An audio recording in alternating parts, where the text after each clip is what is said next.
Hey guys, it's Alex here from Shadowverse, and today I have a new decklist video for the new Set 2 format of Shadowverse Evolve, which is now has a new Reign of Bahamut set that just came out.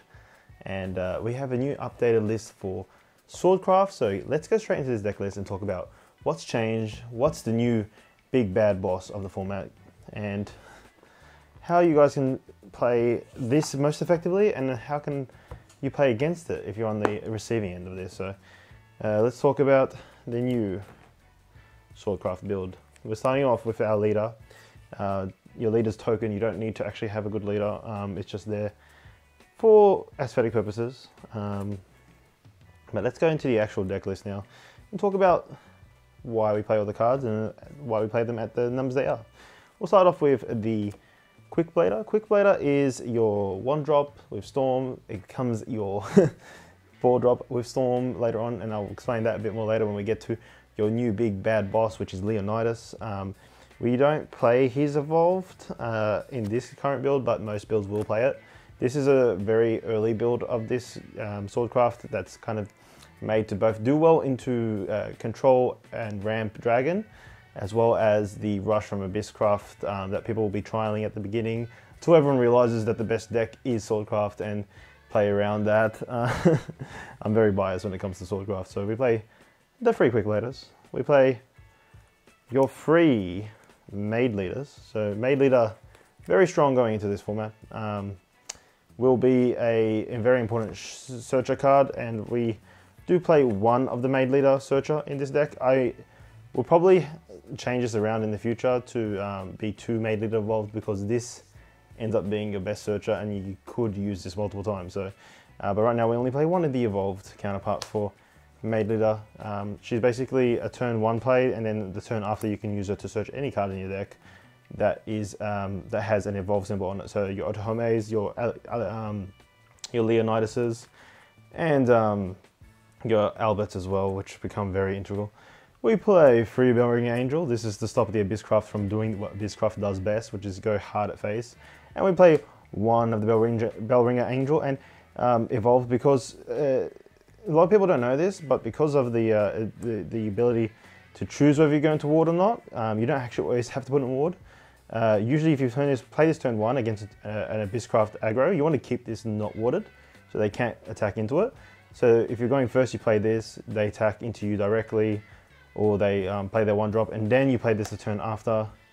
You can ward then, but you also get the 2 damage. It usually gets rid of any of the 1-drops that exist. So very good against aggro, and in other games it's just a good way to stall games out and give you a chance to ramp up into your Leonidas combo. Okay, so topping off the 1-drops, we play 2 Swordsmen. Swordsman is OP.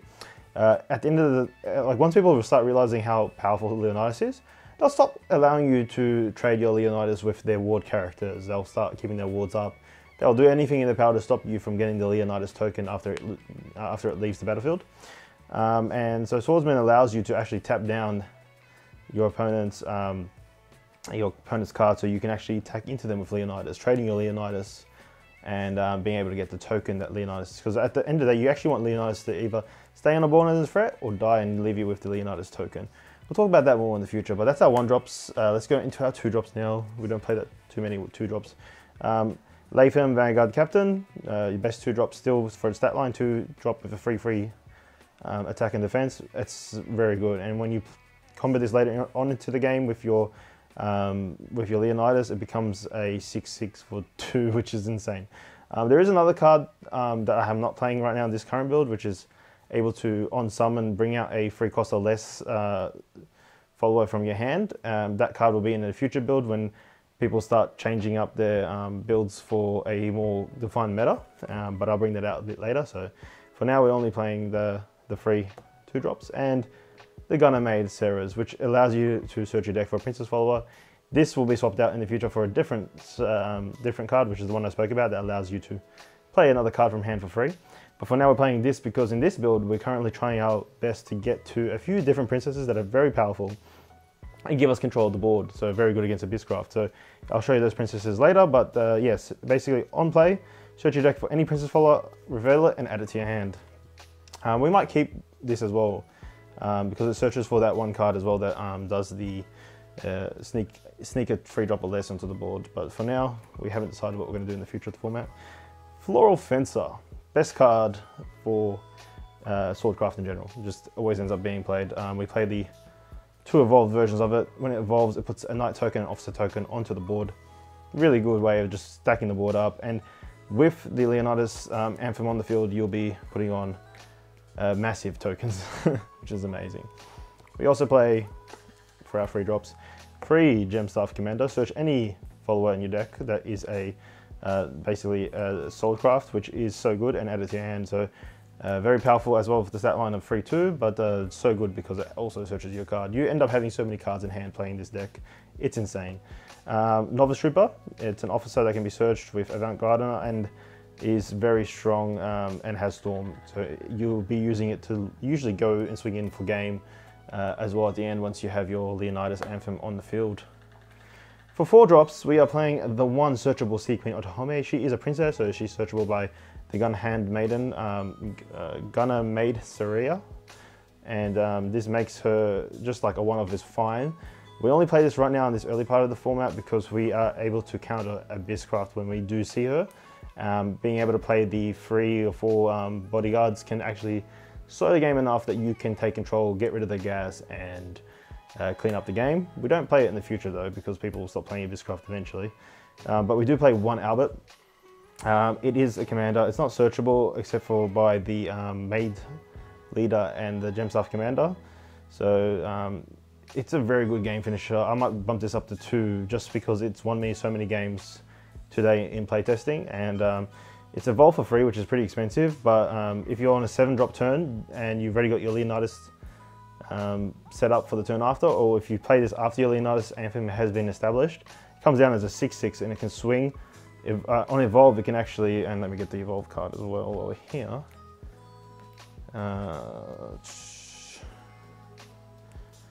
On Evolve, it can actually, for the rest of the turn, not take any combat damage, which is very important.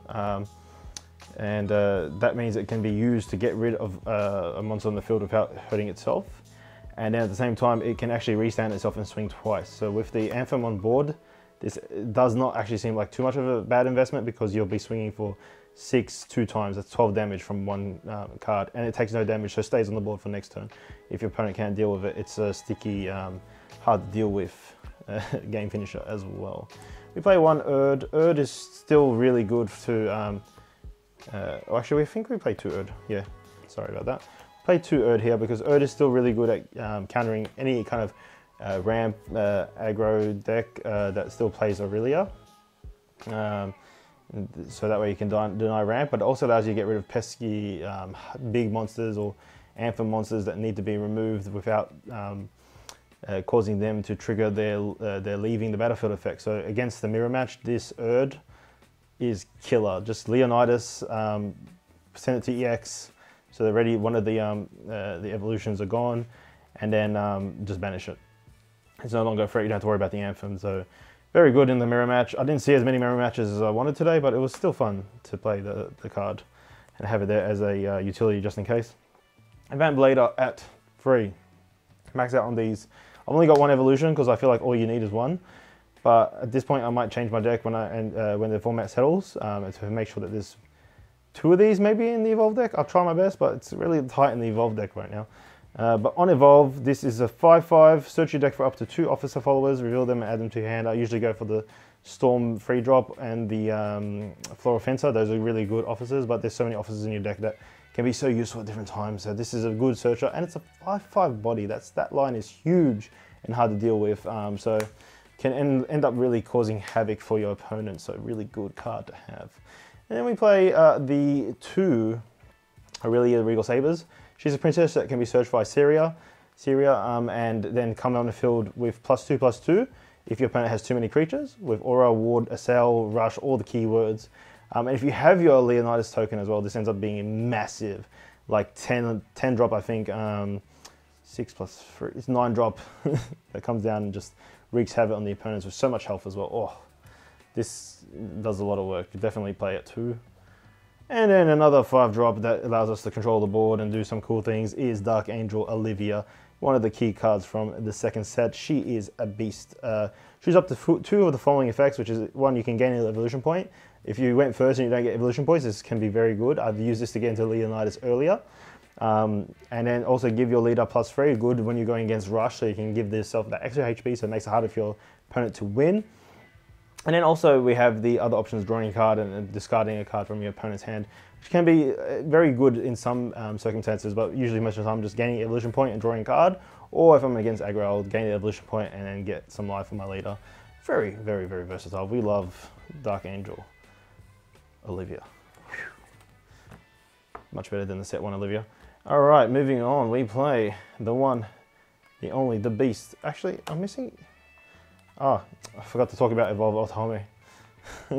We still have the old art, that's probably why we're still playing it. But yeah, this the Otohime, the one Otohime I played has a leader as well, has the Evolve version as well, one of in the Evolution deck. Talking about Leonidas now, Leonidas is the one, the only, the anthem. His token is insane, but his ability is insane. So let me just break him down real quick while I look for his token. Okay. So he comes on the board, you evolve him for 1 evolution point, which is so cheap, but he's a 6-drop. So it's a 7-drop turn that you're playing him at minimum, but if you played your Dark Olivia, you can play him 6-drop turn as well, because you get the evolution point, but that's a different story. And on evolution, he does 5 damage to an opponent and 5 damage to himself. So when he is evolved, you are basically on 2 life and 6 damage, and you really want to either trade him off straight away, or if you can, just wait for your opponent to get rid of him the next turn. But you attack into your opponent, get rid of anything. For 6, it's pretty high. You can get rid of any of the opponent's stuff. And when he leaves the battlefield, you're left with this token, Leonidas' Resolve. It's a amulet token that can only be removed by execution. That basically says when a Swordcraft follower enters the battlefield, give it +3/+3 and rush. It is a better royal banner. And not only that, you got to play a Leonidas and its evolution with the 5 damage. It's so much value. Leonidas is the boogeyman of this format.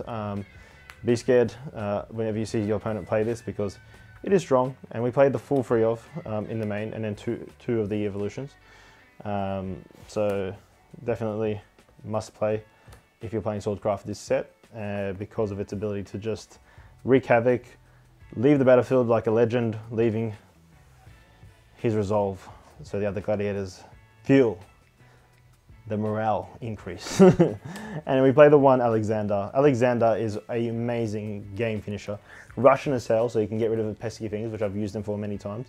But with the Leonidas Resolve on the field, giving it +3/+3, and its ability that when you damage, deal combat damage, you can refresh it.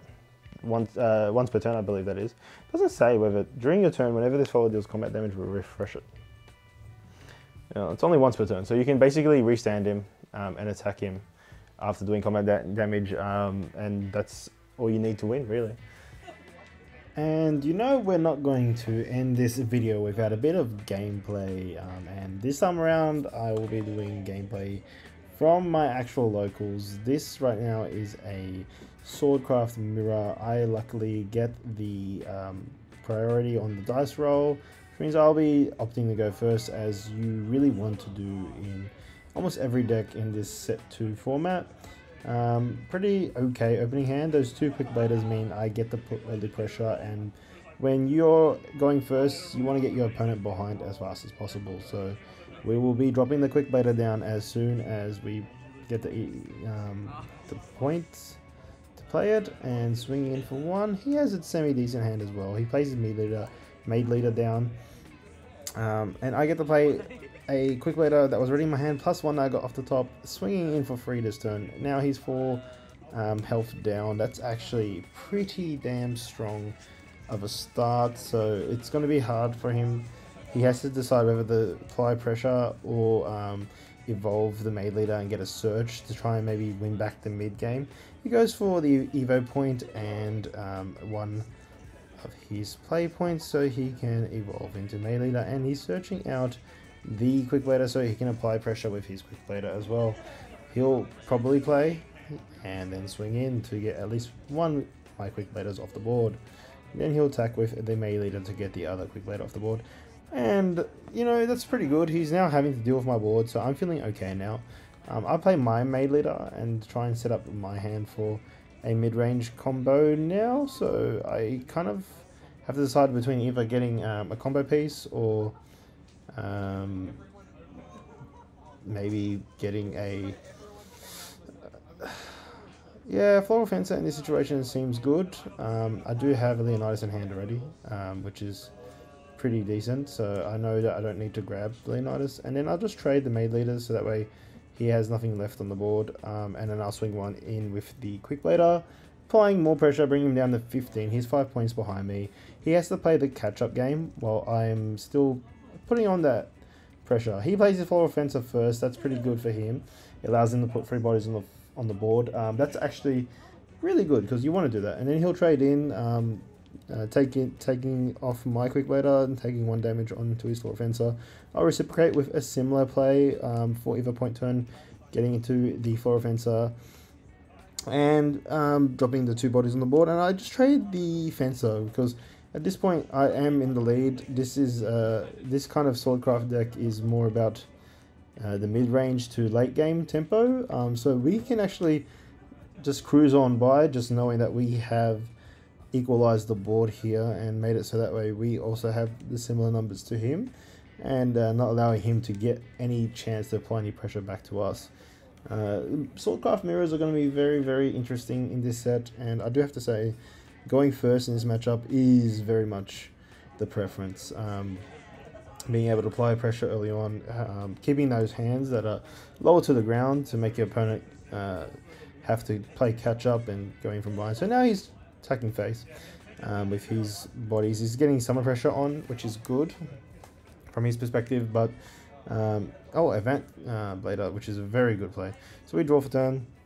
We play our Olivia. Olivia is so strong. So what we're going to do with Olivia in this situation is gain the life, so we have keep the pressure up and get the Evo point. The Evo point is so next turn on my turn 6 play, I still get to evolve Leonidas, playing so much pressure and hopefully getting a Leonidas Anthem onto the field, so that way all my units will come into the field stronger. You really want to get the Leonidas first in the Swordcraft matchup. So Olivia is so strong in that regard. People probably are wondering why she's so expensive and why she's the killer card of this format. She can do so much. Those 4 options are just stupid. So we got 1 Evo point just sitting there waiting for us to drop our Leonidas next turn and evolve it. Event Blader will probably come in and take 5 damage off my health, which is really good, and allowing the search for the 2 officer cards, I think it is, which would probably be my guess. 2. So she's got the Storm Officer and the other officer from set 1. I wouldn't pick that myself. I'd probably go with the Storm Officer and Floral Fencer. Floral Fencer puts bodies on the board, but at this point he's trying to make as much impact. Oh, there we go. He's got the that's why he's picked it. He got the Sylvia, so he can drop 2 for the price of 1, which is good value. And then he's able to swing in with the Storm unit, which is really good. Sorry, put it in the ward. Well, I don't think this changes our strategy too much, so we're probably just gonna swing in with Olivia into the ward, play the Leonidas, and then use the Evo point. Oh, actually, I have to just adjust this because I'm not sure how I'll play this. Do I want to trade, or do I want to wipe out the ward? Or do I want to play Leonidas? Would be maybe good here. This is actually a very critical point in the game, so sequencing is very, very important. I remember thinking here, is he gonna somehow get control of the board? How am I gonna clear it? Then I read Leonidas' effect on the evolution card, just to understand how it would work in this situation. To get rid of ward may have been a bit wasteful anyway, so just thinking here, I actually put the Leonidas down first to destroy the Event Blader. At this point, this is my first sword match, so I didn't know the token doesn't come out till your Leonidas dies. So that's why I was like, do I play Leonidas first to get the token down and secure it? But in this situation, it would have made a difference. So definitely learning experience this game was. But playing Leonidas, I also found out that when you bring it in, you do 5 damage and to another unit as well as itself, so it makes it easier to kill it. But that's the point of Leonidas. You want it to be dead so you can put the token, and I didn't have a token, so I kind of discussed like, oh, is there a token for this? I just put a token there for now, just a placeholder, and we swung for 5 at face, so not too bad. He actually ended up giving me the token because he decided not to play Leonidas the next turn. I believe he had one in hand, that's why he didn't want to give up his token. It's very interesting that, especially when you play early in the format, how to really address the situation. He's really has to like either drop Leonidas and destroy my Olivia, or if I have anything with Storm in my hand, I can drop the Storm, swing twice, Alexander, Albert. I don't have those in my hand, so I could probably just end up playing. So he does drop the Leonidas, and that's all his Evo points gone. He does 5 damage, so now I'm within double swing territory. Oh, sorry, 3 damage. So now I'm double. Albert off the top was really good here. I remember this now. So I got Albert off the top. I did the maths in my head. I was thinking, what does Albert do? He evolves. He gets to swing twice. He's got no wards up, and he ends up being a 6/6 because of the Leonidas anthem that's on the field. So he comes in with the extra free counters and rush. We evolve him with our last Evo points, and I think it's free to evolve him, so then we just swing twice at life and win the game. So that's pretty much all there is to it. That's the mid-range strategy. You just get Leonidas down as soon as possible and take control of the board.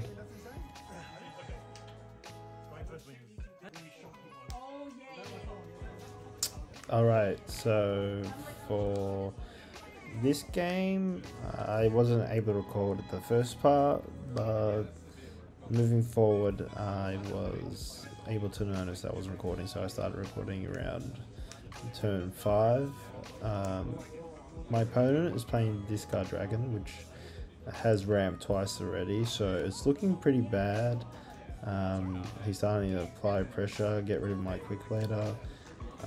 Had to use a lot of my own low to the ground cards just to deal with his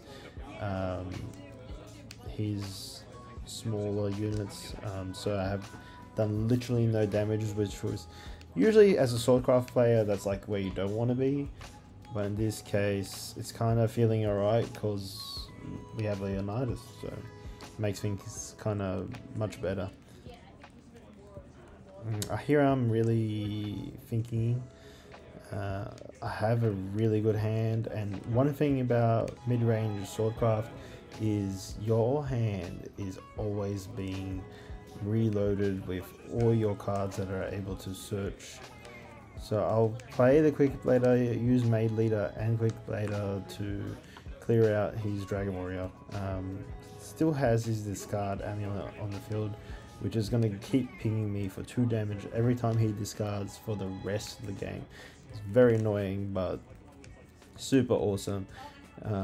This deck is a very mean win condition, and what I'm worried about most is that he will play 2 of those amulets and ping me for 4 damage each turn, and then it's all over. So I play my Avant to search 2 officers. I'm thinking between the Storm Officer and either Floral Fencer or another officer, but Floral Fencer comes out, it's pretty strong, puts bodies in the board, allows you to trade effectively. We pass it over to him since we have nothing really to attack into.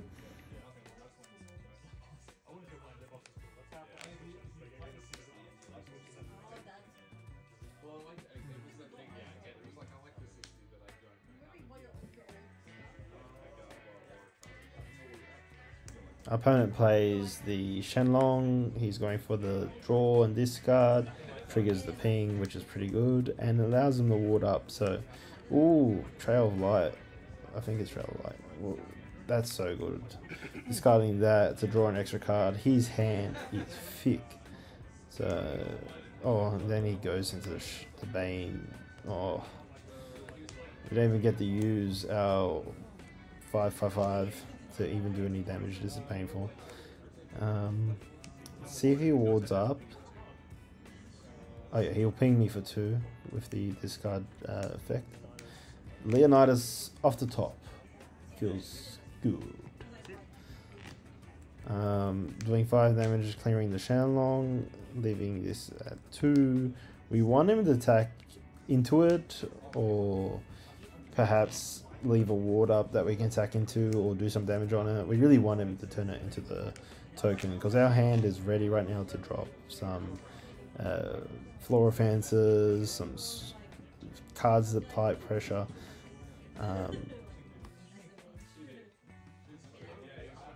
Drops another Shenlong Ward to get the discard. He will be able to ping something for 2 at the end of the turn, so if he wants to ward up and get rid of Leonidas, that is an option. An option I'd like him to do, to be honest. But this player was actually very strategic, and I did enjoy playing against him. He fought a lot more ahead and chose not to do that, and not to ward up either, so I couldn't get the Leonidas token on, which is kind of hard to deal with. Not being able to get the Leonidas token is very painful. So here he is thinking at the end of his turn what he's going to ping for 2, whether he gets rid of Leonidas or goes for my face, which would put him pretty close in lead.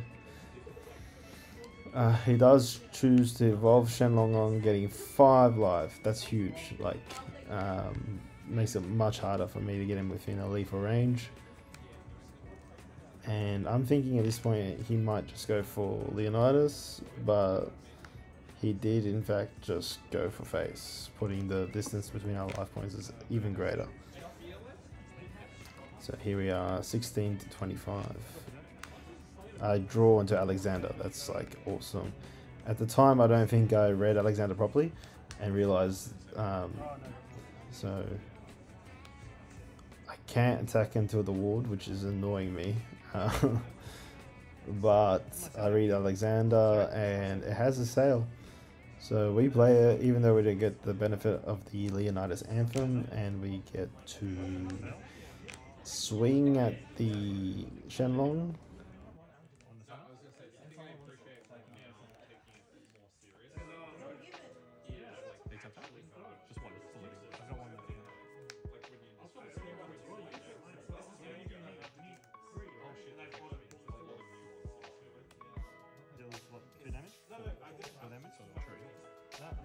Okay, so he Dragon Breaths it, so it does enough damage to trade, which is actually really good because I really wanted Alexander to stay on board, because it would have applied a lot of pressure being able to swing twice. Because it's basically, the effect is when you do combat damage, it restands, so I would have been able to swing at his life for I think 12, which would have been really good. But instead we just got 6 down and bringing him down to 19. And he's doing really well here. I play the 1-drop that allows you to tap down their monsters, because I don't want him doing the same thing again where he plays a ward and doesn't tap it down, because I need to turn that Leonidas into a amulet so I can actually get the ramp and do the same amount of damage from the mid-range cards which are in my hands. I think I have Aurelia, I have Albert, Floral Fencer. I'm just holding on to them because I really need the Anthem from the Leonidas token. So I don't want them to draw into an Erd or an Execution, so I need to get this out as soon as possible. And this card, the 1-drop, is actually so good for that, and that's why I recommend playing them at least at 2.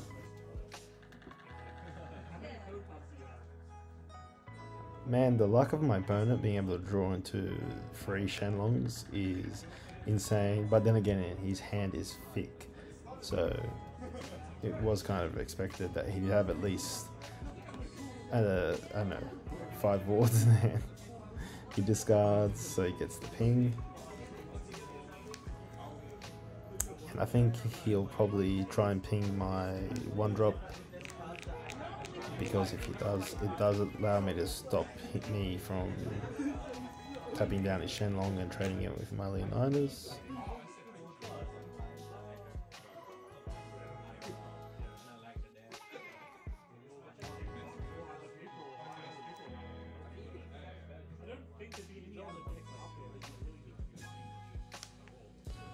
Yeah, he's making a big think right now, seeing what would be the most effective. He's basically 3 play points ahead of me.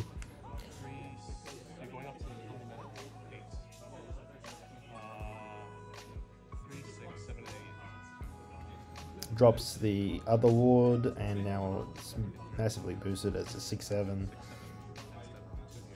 And didn't ward up once. Used the ping damage to get rid of my tap down card. 6/7. Puts the counters on. Alright, passes turn. Off the top, I get nothing special. In this situation, I probably play the other 1-drop that I had in my hand from earlier, which allows me to tap down one of his wards. I'm just trying to decide like which ward to tap down. Oh yeah, I forgot to untap my Leonidas. Alright, we'll play another Leonidas. This allows us to 5 damage to something, 5 damage to itself, and if we get 2 Leonidas and Amphers on the board, that's even better. So I'm really happy with this, how this turned out. I still have 1 play point as I'm on 8, and I tap that down so I can trade and get my first Leonidas token.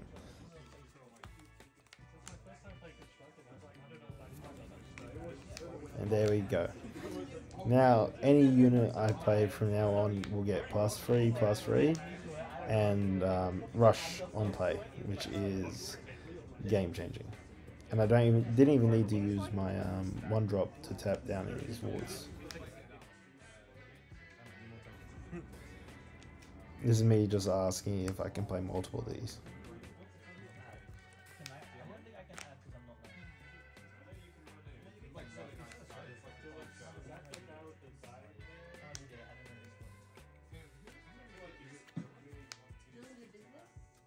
My opponent's having to do a big thing. He's on 10 play points now, so he can do all the big plays.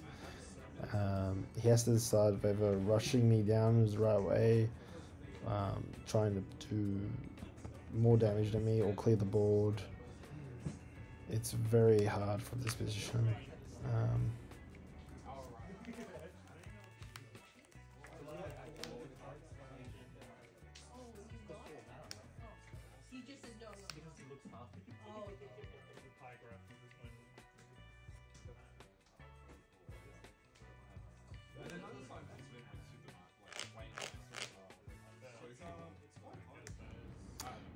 Okay, he's going for the rush down now, so he played the forward. He took it back. He's thinking about his sequencing, whether he has game.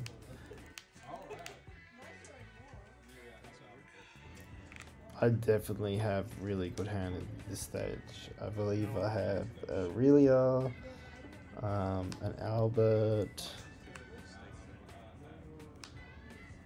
I could get an Otohime if I need to slow down the game further, make it harder to rush. So drop the fort, evolve it, 7 damage, boom, 2 face. I'm now in a lethal range from a Storm Dragon, a Genesis Dragon, sorry.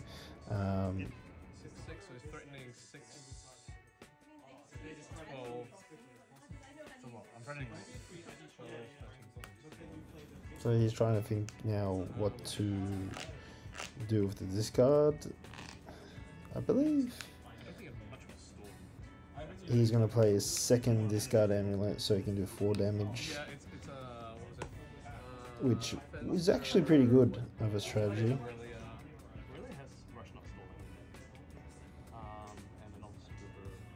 he knows the free cards I drew off May Leader and the event, so he knows free cards are known.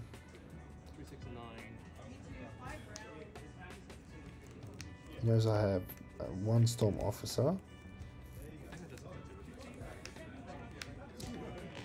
but he doesn't know I have an Albert and a Quick Waiter.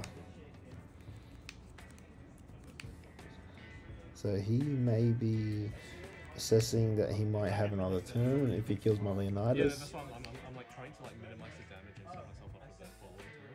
Yeah. Because if you come to me next turn, you'll have to get this.